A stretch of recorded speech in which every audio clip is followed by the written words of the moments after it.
Bonjour, bienvenue à tous, bienvenue dans la matinale. Je suis ravi de vous retrouver pour cette nouvelle émission proposée par Gestion de Fortune, Investissement Conseil, Profession CGP et Patrimoine 24. Au sommaire de cette édition, on va s'intéresser à l'immobilier commercial. Faut-il mieux investir aux États-Unis ou en Europe? La réponse avec Principal Asset Management. On découvrira leur nouvelle SCPI. Et puis, que faire pour vos investissements en 2026? C'est la question qu'on pose aux gérants de Carmignac Patrimoine, leurs convictions pour 2026 sur l'intelligence artificielle, l'échange, l'or. Bref, restez avec nous. La matinale, c'est parti.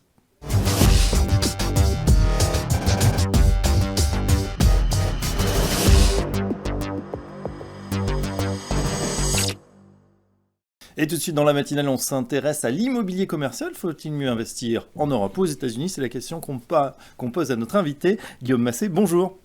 Bonjour Fabrice. Vous êtes le président de Principal Asset Management France et avec vous, on va se poser cette question effectivement puisque vous venez de lancer une SCPI sur le thème. Mais tout d'abord, Principal Asset Management, c'est quoi? Alors Principal, nous sommes un groupe américain qui a été fondé il y a plus de 140 ans aux États-Unis. Nous avons près de 20 000 employés dans le monde. Nous gérons plus de 100 milliards de dollars d'actifs immobiliers, ce qui nous place dans le top 10 mondial des gestionnaires d'actifs immobiliers. Nous avons des bureaux un petit peu partout dans le monde, bien sûr, Oui. et aux États-Unis, en Europe notamment, avec près de 500 personnes dédiées à l'activité immobilière. Voilà, 100 milliards d'euros, c'est considérable. En France, qu'est-ce que ça représente, Guillaume? Alors, en France, nous sommes société de gestion depuis 2013. Nous gérons une quinzaine de fonds d'investissement déjà, des fonds institutionnels. À côté de ça, nous accompagnons depuis plus de 10 ans des sociétés de gestion françaises dans la conception, le déploiement et la gestion de leur SCPI investissant à l'étranger. Ça représente environ 2 milliards d'actifs. Et donc, fort de cette expérience, nous avons décidé de lancer notre propre SCPI, Oui. Fidèle à notre ADN, qui est d'accompagner des investisseurs en dehors de leurs frontières, en toute sérénité, toujours dans des pays où nous sommes présents localement. Donc c'est ça notre ADN, c'est la vision globale d'un groupe de taille mondiale, combinée à l'expertise locale forte sur le terrain. Oui, alors on se doute qu'avec cette vision, j'allais dire, mondiale, vous pouvez choisir votre zone de prédilection pour les investissements. Une question, quelles sont les différences finalement entre les marchés immobiliers américains et européens? Alors, il y en a beaucoup. En fait, c'est fascinant à quel point ces marchés diffèrent et en même temps se complètent.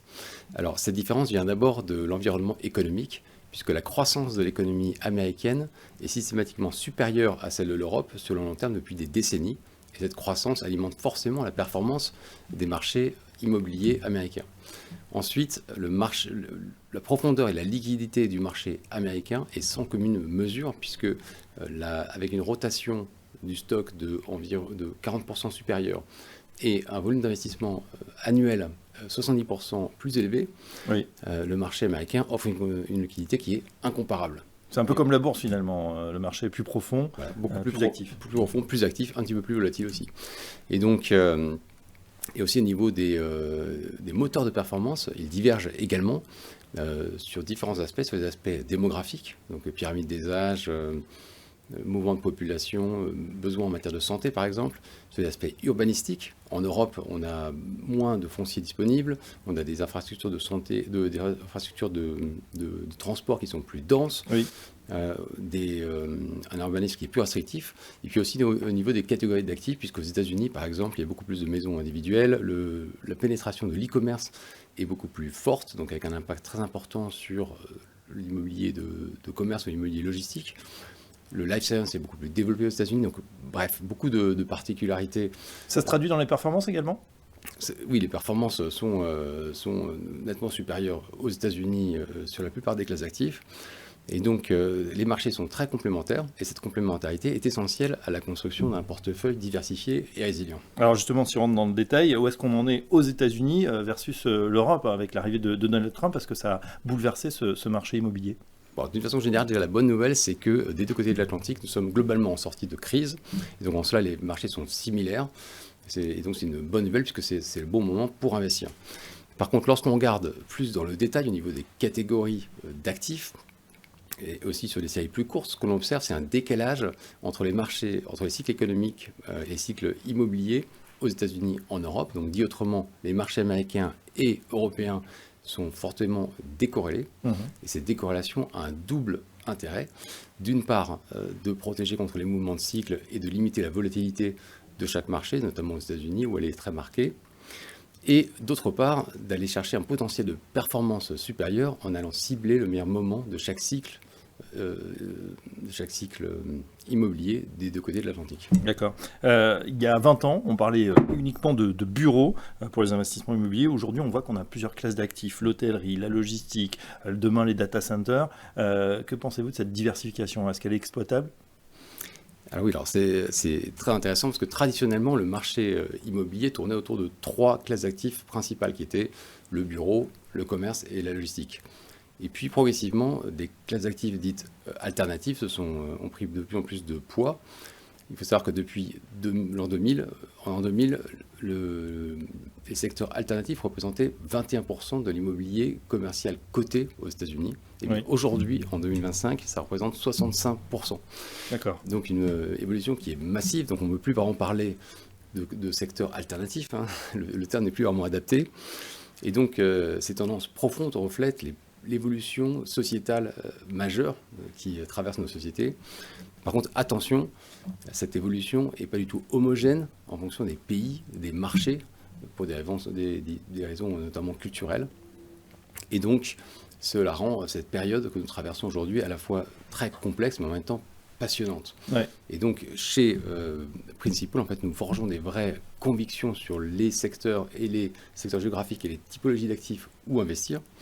Des convictions qu'on élabore en croisant une vision globale, en travaillant avec nos économistes, nos équipes de recherche au niveau global, et notre expertise locale qui remonte du terrain avec des équipes au cœur de chaque territoire, de chaque marché. Puisque l'immobilier, c'est fondamentalement une industrie qui est locale. Ouais, donc il faut des spécialistes finalement c'est sur le terrain, sur au le bon terrain, endroit qui peuvent et comprendre les dans chaque classe spécificités et d'actifs. l'évolution. Voilà. On termine avec justement votre SCPI que vous venez de lancer il y a quelques semaines, Principal Inside. Alors justement, fort de ce que vous nous avez expliqué, quels sont les principaux atouts de cette nouvelle SCPI? Alors, notre ambition avec Principal Inside, c'est de donner accès au grand public à notre approche institutionnelle, à la puissance d'un groupe de taille mondiale, combiné avec cette expertise, donc avec nos équipes, avec cette présence historique très forte au cœur des territoires, à nos yeux essentiels. Et donc nous ciblons les États-Unis et l'Europe, ce qui est un périmètre phénoménal, puisque c'est plus de 50% de l'immobilier mondial en valeur, Oui. et donc un potentiel de diversification qui est considérable, une diversification qui est assise sur cette décorrélation dont j'ai parlé précédemment, et donc nous allons faire évoluer notre allocation dans le temps pour cibler le meilleur moment de chaque cycle immobilier et donc essayer d'optimiser la performance. Très bien, donc on peut souscrire dès à présent. Oui, alors la SCPI est ouverte à la souscription depuis le 1er octobre. Nous sommes en période de sponsor, une période qui va se terminer au 31 janvier 2026. Et pendant cette période, les investisseurs bénéficient de conditions très favorables avec des commissions de souscription réduites et aussi un délai de jouissance qui est raccourci de moitié. Donc la SCPI est disponible auprès de tous nos partenaires conseillers en gestion de patrimoine et sur la plupart des plateformes de distribution. Voilà, pour investir, on a compris de manière mondiale, de manière très opportuniste, Principal Inside, la nouvelle SCPI de Principal Asset Management. Merci Guillaume Massé et à très bientôt dans la matinale. Merci Boris.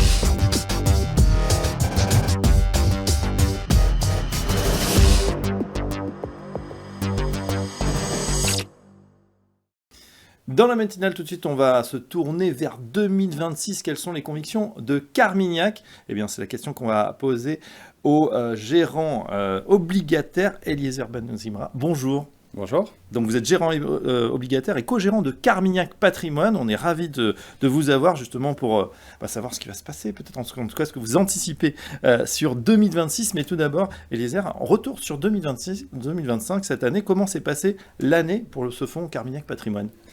L'année s'est très bien passée sur Carmignac Patrimoine. C'est une performance à 2 chiffres sur Patrimoine pour cette année. Et ce qui est intéressant, c'est que tous les moteurs de performance ont contribué aussi bien en performance absolue qu'en performance relative, donc par rapport à l'indicateur de référence.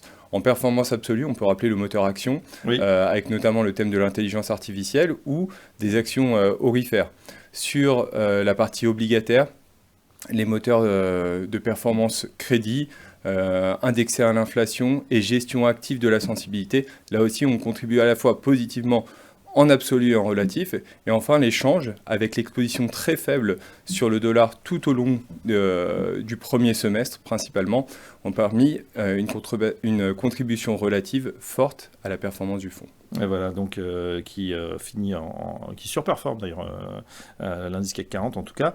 Vous dites également l'exposition risque-action, vous l'avez piloté avec voilà, une option également sur la volatilité cette année, c'est vrai qu'il était relativement fort. Oui, en fait, en début d'année, on trouvait que les marchés n'anticipaient pas forcément pas mal d'incertitudes qu'on a eues, notamment sur le front commercial, sur le front politique, géopolitique, et on trouvait que les options sur VIX, donc l'indice de volatilité sur le marché du S&P 500, étaient particulièrement attractives. Et on a acheté pas mal d'options sur le VIX lors de l'épisode de Liberation Day, début avril, lorsque Donald Trump annonce ses fameux droits de douane sur l'ensemble des pays du monde. Et ça a très bien marché, puisqu'on a eu une forte envolée du VIX. Et en fait, avec le VIX, il faut être extrêmement tactique et réactif, c'est-à-dire lorsqu'il monte très vite, c'est déjà le moment de prendre ses profits, et c'est ce qu'on a fait, et ça a contribué positivement et fortement à la performance du fonds. Et voilà comment Carmignac Patrimoine en tout cas a fait cette année. Alors évidemment, ceux qui nous regardent, ils disent bon, tout ça c'est très bien, mais on ne va pas regarder dans le rétroviseur, on attend pour 2026 ce que vous allez faire. Quels sont justement, Eliezer, les scénarios envisagés? Alors déjà, on va revenir sur le scénario macroéconomique et on va aller sur la zone la plus importante pour les marchés, c'est la zone américaine. Nous, on pense qu'on a une vision plutôt positive sur l'économie américaine. Après le trou d'air du deuxième trimestre 2025, on a pas mal de facteurs positifs. Le premier, c'est qu'on a de la relance budgétaire. Oui. Aux États-Unis, on a la Big Beautiful Bill, cette fameuse loi fiscale budgétaire de l'administration Trump qui vise à réduire les impôts pour les ménages. On a aussi cette possibilité d'avoir de la relance budgétaire avec l'envoi de chèques pour les ménages américains. C'est pas encore voté, mais c'est une possibilité qui n'est pas anticipée par les marchés. Et on a toujours une banque centrale américaine qui reste accommodante. Donc ces différents points, que ce soit au niveau macroéconomique, au niveau monétaire et au niveau des incertitudes commerciales qui avaient culminé lors de l'épisode de Liberation Day et qui ont reflué depuis, ce sont autant de boost, de facteurs positifs pour l'économie américaine. Et donc dans ce cadre-là, on pense que l'économie américaine va croître au-delà de son potentiel et ça a pas mal d'implications sur les marchés, notamment actions et obligations. Donc vous restez donc positif sur les actions américaines en particulier? Oui, on reste positif sur les actions et notamment dans le monde de la tech et dans le monde de l'intelligence artificielle. Ouais, la performance en absolu des États-Unis est plutôt bonne, une fois de plus cette année, même très bonne, mais elle a été grignotée par le change. Qu'est-ce que vous anticipez pour cette année? Alors, vous avez raison de le rappeler parce que cette année, je pense que ça a été la première année où on a eu une forme de déséquilibre entre la performance des marchés actions et la performance du change. Pendant longtemps, lorsque les marchés actions baissaient, on avait le dollar qui venait compenser cette performance négative. On pense qu'on est rentré dans une nouvelle tendance où il va falloir analyser les marchés d'actions et les marchés de change avec deux prismes différents. Les marchés d'actions, ce sont des marchés d'entreprises privées sur lesquels il faut analyser leur croissance et, par rapport à ce qui est anticipé par les marchés. Au niveau du dollar, on pense qu'on est rentré dans une tendance plutôt négative de dépréciation sur le dollar et qui est voulue, nous le pensons, par l'administration Trump pour inciter les entreprises à venir s'installer aux États-Unis et pour inciter les entreprises américaines à rester aux États-Unis. Et donc c'est pour ça qu'on a une position sur le dollar qui était extrêmement faible. On couvrait pratiquement toute notre exposition américaine sur le dollar.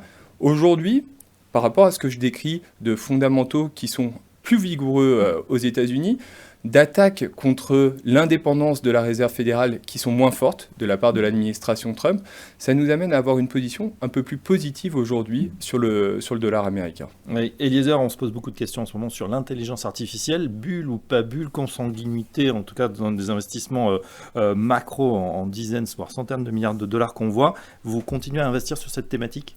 Oui, on continue à investir sur cette thématique parce qu'on pense que c'est une révolution qui est devant nous et on n'est qu'au début, on pense, de cette révolution. Mais après avoir dit ça, je pense qu'il faut distinguer au sein de l'intelligence artificielle. Il va y avoir des entreprises qui vont être gagnantes et des entreprises perdantes, et on le voit actuellement. Pourquoi on le voit actuellement? C'est que pendant les 18 derniers mois, on avait des entreprises qui dépensaient de leur propre argent, sur leur propre bilan, de l'argent pour gagner, on va dire, ou pour rester dans la course de l'intelligence artificielle. Aujourd'hui, on est passé dans une autre étape où les entreprises viennent emprunter sur les marchés. Et on sait que les marchés sont beaucoup plus regardants et vont analyser beaucoup plus la crédibilité des projets de ces boîtes qui veulent investir dans l'intelligence artificielle. Et donc, nous, on va rester focalisé sur les boîtes, les entreprises qu'on pense être gagnantes de cette révolution, et même parfois vendre à découvert des entreprises qu'on pense vont être les perdantes de cette révolution. Il y en a eu plusieurs, mais on peut penser à AMD par exemple, ou à Oracle un peu plus récemment. Vous nous avez parlé de l'or également. Ouais. C'est une thématique, l'or a fait plus de 50% cette année. Là également, vous continuez à investir sur l'or? Alors de façon tactique, on a pris pas mal de profits sur nos positions aurifères, parce que les indicateurs, on va dire, techniques, les indicateurs étaient... On voyait un surpositionnement sur l'or de façon, on va dire, très, très tactique. Mais de façon structurelle, oui, on a une vue positive sur l'or, et d'ailleurs qui va dans cette vision qu'on a de dépréciation du dollar. C'est-à-dire que on a, pendant longtemps, c'était le dollar qui était l'étalon, en tout cas, et depuis la guerre en Ukraine, c'est-à-dire un peu plus de 3 ans, et ce découplage exactement entre pays occidentaux et pays du sud global, on a aujourd'hui des devises ou des métaux qui viennent prendre le relais, et c'est le cas de l'or. À court terme, on est un peu plus prudent sur l'or, mais au cours de 2026, je ne doute pas qu'on remontera notre exposition sur l'or, oui. Et on termine avec votre cœur de métier, Eliezer, les obligations, le crédit, qu'est-ce qu'on fait? Alors sur le crédit, aujourd'hui, moi je suis gérant obligataire depuis plus de 15 ans. Aujourd'hui, c'est peut-être la première fois que je suis aussi prudent, on va dire, sur le monde du crédit. Trop cher? Voilà, c'est trop cher. C'est-à-dire, c'est pas tellement en termes de fondamentaux, les fondamentaux restent bons. On a quelques signaux d'alerte, on va dire, notamment sur le crédit privé aux États-Unis, mais c'est assez différent du marché public corporate. Mais oui, en termes de valorisation, aujourd'hui, on trouve qu'on n'est pas assez rémunéré par rapport au risque qui est embarqué. Donc on préfère 2 types de risques aujourd'hui dans le portefeuille, le risque action ou le risque change aujourd'hui, notamment sur les devises émergentes, au détriment du risque crédit. Ah ben voilà, les convictions, en tout cas les éclairages pour cette année 2026 de la part du gérant Carmignac Patrimoine, Eliezer Ben Zimra. Merci. Merci beaucoup. Et à très bientôt dans la matinale.